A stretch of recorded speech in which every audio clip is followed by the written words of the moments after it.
انقلاب آیا کہ اللہ تبارک و تعالیٰ نے جب سلجوقیت جو ہے دم توڑ رہی تھی تو اس وقت غوث پاک کے مریدوں میں نور الدین زنگی اور صلاح الدین ایوبی جیسے لوگوں کو اللہ تبارک و تعالیٰ نے کھڑا کر دیا، جنہوں نے بیت المقدس کو فتح کیا۔ صلاح الدین ایوبی 2 مرتبہ غوث پاک کے مرید ہوئے ہیں۔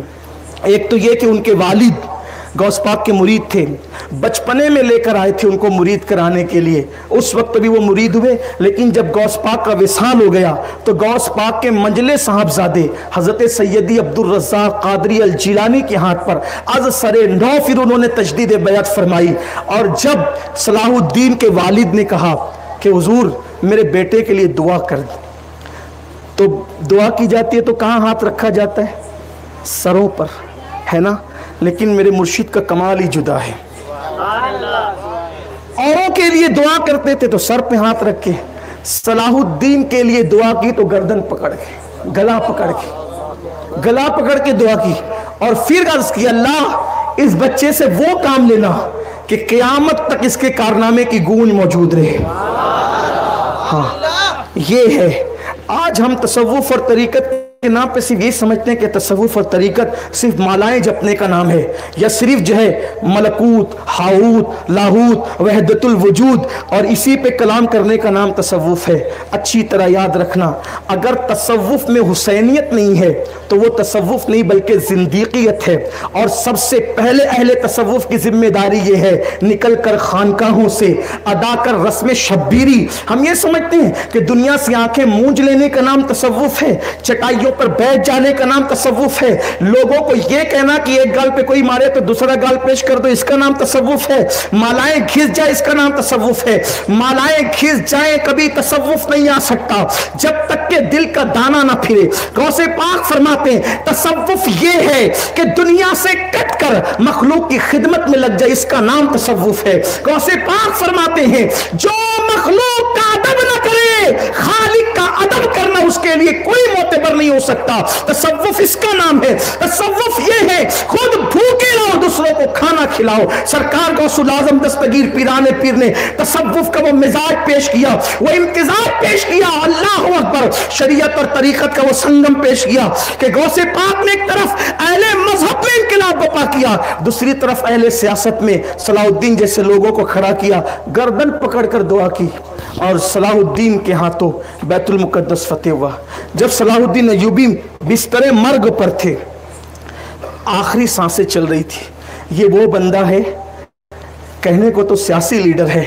لیکن بڑے بڑے مذہبی پیشوا اس سے پیچھے ہو جاتے ہیں کہ جس وقت ان کے انتقال کا وقت آیا تو بڑی حسرتوں کے ساتھ صلاح الدین ایوبی نے کہا تھا ہر سال سوچتا تھا ایک مرتبہ حج کروں گا، لیکن قوم کی ذمہ داریوں نے اتنا موقع نہیں دیا کہ میں فریضہ حج ادا کر سکوں، اس لیے کہ میں تو حج اکبر کی طرف لگا ہوا تھا، قوم کی خدمت کی طرف، میں اس لیے حج نہیں کر سکا صلاح الدین نے۔ اور صلاح الدین ایوبی کے جب انتقال کی گھڑی تھی تو کہا صلاح الدین آپ کے خلاف لوگوں نے اتنی سازش کی ہے پھر بھی لوگ آپ کو مار نہ سکیں۔ نور الدین زنگی کو تو شہید کیا گیا، بڑے بڑے لوگوں کو شہید کیا گیا، آپ کو شہادت بظاہر آپ شہید نہیں ہوئے۔ فرمایا اس کا فلسفہ صرف اتنا ہے کہ جب میرے مرشد نے مجھے دعا دی تھی تو میری گردن پہ ہاتھ رکھ کر دعا دی تھی، جس گردن پر غوث اعظم کا ہاتھ ہو اس گردن کو کوئی تلوار کیسے کاٹ سکے؟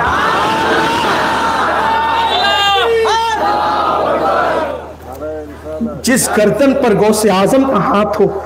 اس گردن کو کوئی تلوار کیسے کاٹ سکتی ہے؟ یہ سب لوگ قادری تھے، نور الدین زنگی، صلاح الدین ایوبی، صلاح الدین کے والد، یہ انقلاب برپا کیا ان لوگوں نے، اور پھر نئے سرے سے چاہے وہ سلجوقیت کا خطبہ ان لوگوں نے جاری کیا، نئی جان پیدا کی، اور بعد میں پھر غوث پاک کے وصال کے بعد جب تاتاری فتنہ دنیا میں ظاہر ہوا لوگوں کے سامنے تو پھر یہی ہوا کہ اس وقت بھی اس فتنے کو کچلنے کے لیے جو بزرگان دین سامنے آئے ان کا تعلق بھی غوث پاک کی اولاد میں سے تھا اور حضور غوث الاعظم دستگیر کے مریدوں میں سے تھا، اور انہوں نے پھر جو ہے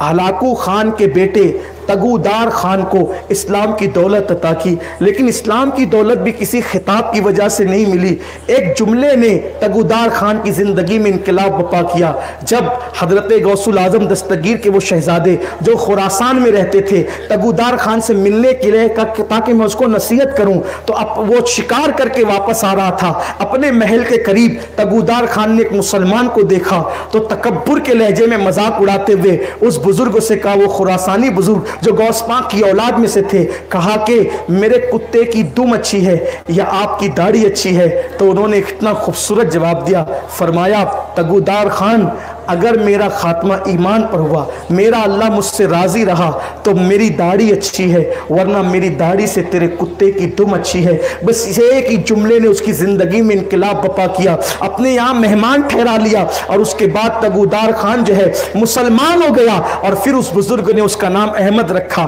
یعنی تاتاریوں کے متعلق جو اقبال کہتے ہیں، ہے آیا شورش تاتار کے افسانے سے، پاسباں مل گئے کعبے کو صنم کھانے سے۔ تو یہ جو صنم کھانے سے پاسبان ملے ہیں تاتاریوں کے ذریعے سے، یہ بھی غوث پاک رضی اللہ تعالیٰ عنہ کی خدمات کا تتمہ ہے، اور اس کی جو ہے وہ تکمیل ہے کہ ان کی اولاد کے ذریعے سے یہ انقلاب آیا۔ لیکن پھر تگودار خان نے کہا کہ آپ ابھی تشریف لے جائیں، میں مسلمان ہو چکا ہوں، میں قوم کو ہموار کروں گا، جب آپ آئیں گے، جب قوم ہموار ہو جائے گی تو پھر پوری قوم مسلمان ہو جائے گی۔ لیکن پھر وقت آ چکا تھا، ان کی زندگی مکمل ہو چکی تھی، گئے اور ان کا وصال ہو گیا، لیکن بیٹے کو وصیت کی تھی کہ ایک بار تگودار خان کے پاس ضرور جانا۔ اور پھر ان کے جانشین جب پہنچے تو پھر لوگ جو ہے وہ بہت زیادہ دین کے قریب آ چکے تھے، لیکن ایک شخص بہت بڑا طاقتور تھا، اس نے کہا کہ میں اس طریقے سے کہانی کس سے معاذ اللہ سن کے مسلمان نہیں ہو سکتا، میں مرد میدان ہوں، اگر مجھے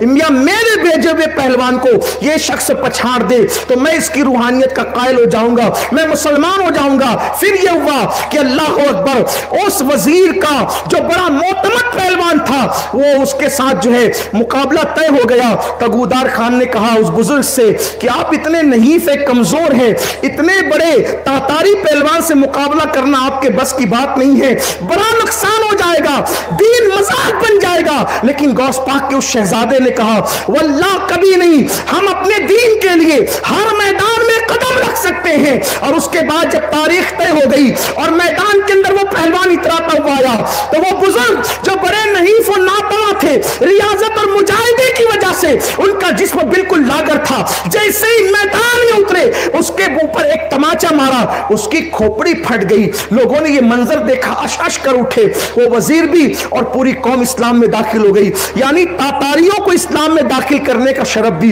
حضور غوث الاعظم دستگیر کے خاندان کو ہے۔ کیوں؟ اس لیے کہ اللہ نے غوث پاک کو مجدد نہیں، محی الدین بنا کر